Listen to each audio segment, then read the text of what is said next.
Nigerian football fans and football fans everywhere. Nigerian football fans and football fans everywhere, you're welcome to the channel. So, in today's video, I'll be talking about two Nigerian eligible players that have signed, that have either been linked to top clubs in Europe, and one has already signed a new deal with his current club. So, straight into it. Olabade Aluko, Leicester City academy player. I think he made his debut in the Premier League already. I think he's already made his debut in the Premier League under Ruud van Nistelrooy for Leicester City.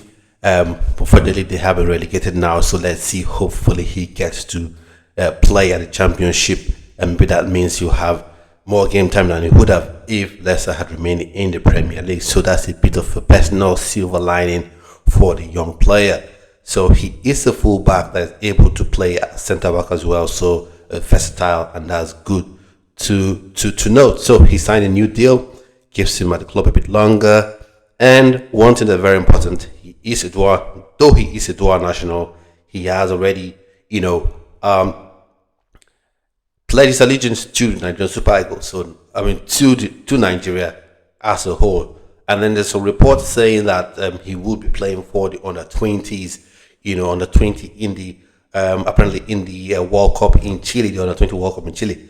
Now, for me, I would like to see him because there was talk about, shaking up the team, especially in the attacking parts of the team. But maybe he could be a new addition to the squad as well, because I think that fullback positions, the left and the right, we have issues there. We need players to come in. So for me, this is where I have to speak to the NFF right now. He's done his business. He said he wants to play for Nigeria. He wants to play for Nigeria.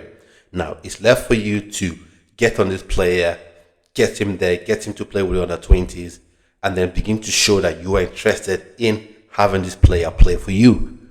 So because even if you remember in a couple of videos I did, I talked about Emmanuel Emega. So he's able to play for Togo, Netherlands, and Nigeria. He opted. He's come up to say there's been a quote attributed to him to say he wants to play for Netherlands. Now, but when he was about 17 years old, he had said he wanted to play for Nigeria. So sometimes timing is everything. Can you imagine? Maybe think about this. If as that 17-year-old, he was when he wanted to play for Nigeria, so he wanted to play for Nigeria, and then the NFF had gone up to him, made him feel part of the sort of football ecosystem of Nigeria, get him in with the under-17s or under-20s, and maybe by now he would have been all set to play for Nigeria, So that's something people should also be aware of, because there's a player now, he played for a Premier League side. He's still a young player, but even when he's still a young player, but when he was even a bit younger, he had come to my DMs to say he's Nigerian, his parents from Nigeria, who would love to play for Nigeria, that his parents are Nigerian, implying that he would love to play for Nigeria. So the question is, what do the NFF do when these players are at that young age and ready to play for the country? Because one thing you have to understand is this: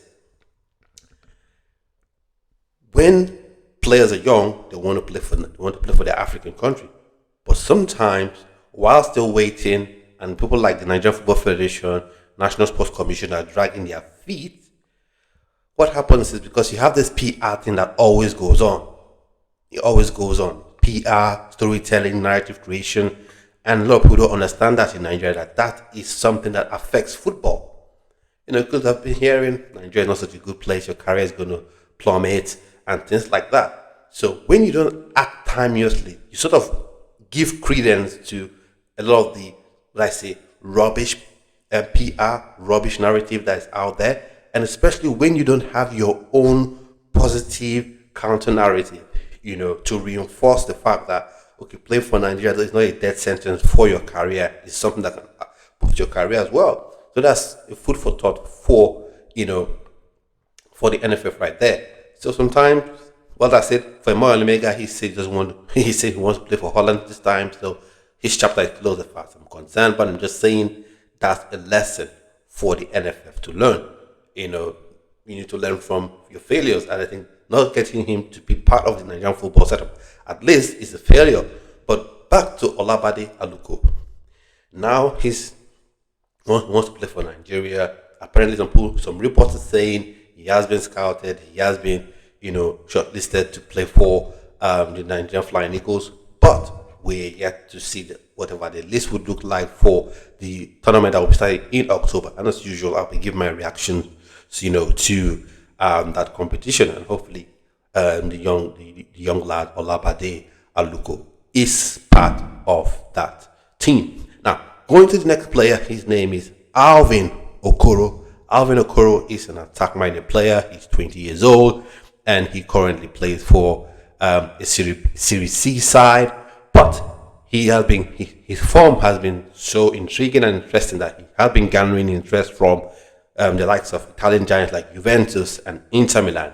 Now, on the face of this is brilliant. Having such high-level clubs, top European clubs, European deities in football, if you might say so, interested in you as a player playing in Serie C, automatically it's a chance you want to grab. Just like you playing in League One in English football, and then you have a club like Chelsea or Arsenal, or Liverpool, interested in your services. That's automatically is something that you should consider.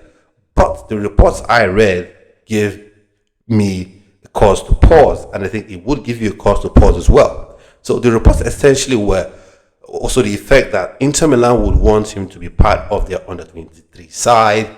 The same thing with Juventus, part of their academy side and all that stuff.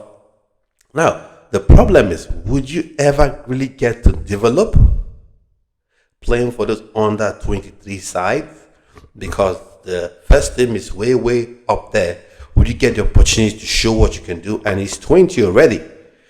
So for me, while I won't prevent anyone from going anywhere, not that I have the power to prevent anyone from going anywhere anyways, but I would rather he goes to a Como, for instance. That's even if they're interested, go to a Como or go to a newly promoted Serie A side that wants to use you and utilize you now, give you the opportunity to show what you can do right now. Or maybe you even go to, a newly promoted side in the German Bundesliga. For me, it's all about the opportunity to get to play, because sometimes you can be swallowed up by a mighty club. You can Manchester United interested in me, Real Madrid interested in me, and then you get signed, and then you just disappear. For instance, there was a player, he used to be on the books of Chelsea, but he's gone on to join Liverpool. His name is Rio Ngoma. I've talked about him on this channel before. Now, when it was about leaving Chelsea for Liverpool, I was of the opinion that rather than leaving a Chelsea where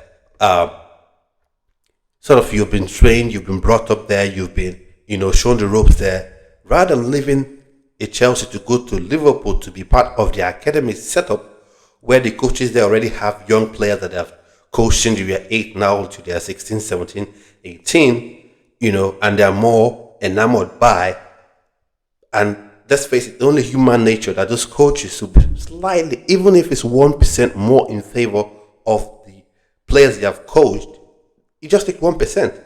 You may not be getting the chances. And then secondly, and even more importantly, Liverpool is a club that traditionally competes for top honors.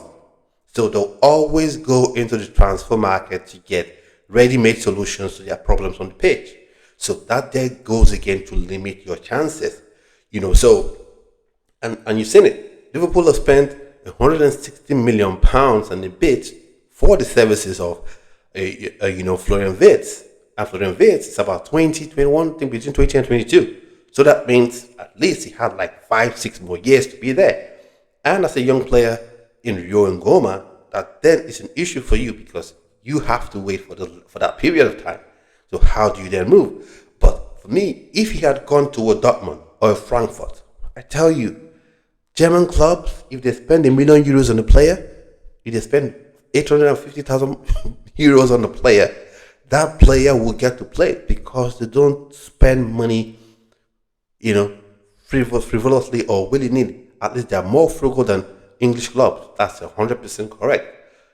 So that would have been the best opportunity for him. But hopefully, wish him the best. Hope everything turns out well for Rio Ngoma. Good luck to him. But for Alvin Okoro, I hope he has good advisors around him, good agents around him, good family. His family would always have his interest. I hope so, and give him the right advice. Now, as I said, Inter Milan looks to be a very good choice, big club. Juventus, big club for sure. But would you get the opportunities to play, or what is their plan for you? Are they looking to bring you in and then possibly loan you out to a club, maybe in Serie B or newly promoted Serie A side where you can actually play? Now, if that's on the cards, then why not? If not, so maybe you go to the Serie B side or the newly promoted Serie A side and you shine and you play very well there, then you could either get back to Juventus or Inter Milan or get sold, to a better club. So that might have some opinions on these players, and there's a bit of transfer news regarding these young Nigerian players. I hope you subscribe to the channel if you're new, and click notification bell so you're notified each time a video comes on the channel. And do not forget to subscribe, and I'll see you on yet another video. So have a splendid rest of your day. Goodbye. God bless.